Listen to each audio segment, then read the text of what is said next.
ఆలోచించి వారు అక్కడ వెళ్ళి వారి హక్కును పొందుకోవాలంటే సర్వ సమాజాన్ని దాటుకొని వెళ్ళాలి. ఈరోజు ప్రశ్న, సర్వ సమాజంలో ఎంతమంది ఉండొచ్చు?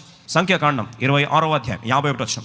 సర్వ సమాజంలో ఎంతమంది ఉండొచ్చు? బహుశా ఇశ్రాయేలులో లెక్కింపబడిన వీరు 6,10,730 మంది. 6,01,730 మెన్. 6 లక్షల మంది మగవారైతే స్త్రీలు ఎంతమంది ఉండాలి? పిల్లలు ఎంతమంది ఉండాలి?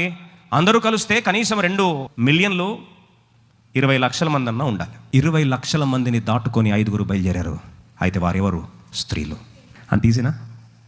20 లక్షల మందిని దాటుకోవాలి. సహస్రాధిపతులు, అధిపతులు, ప్రోటోకాలు అన్నీ దాటుకొని 20 లక్షల మందిని తోసుకొని దాటుకొని పోతూ ఉంటే ఎలా ఉండొచ్చండి వారి పరిస్థితి? ధైర్యం ఉండాలా, ఉండకూడదా? అంత ఈజీనా? తండ్రి పేరు గుర్తు చేసుకుంటే, తండ్రి మీ పేరు మీద నిలబడుతున్నాడని గుర్తిస్తే ఎన్ని కోట్ల మందినైనా, ఎంతటి ప్రజావాహినైనా, ఎంత బలమైన మాసస్ అయినా తుత్తునీలుగా తెంచుకొని నిలబడ్డారు. కారణం ఏంటంటే వాళ్ళు వచ్చి నిలబడుతుంటారు మా తండ్రి పేరట.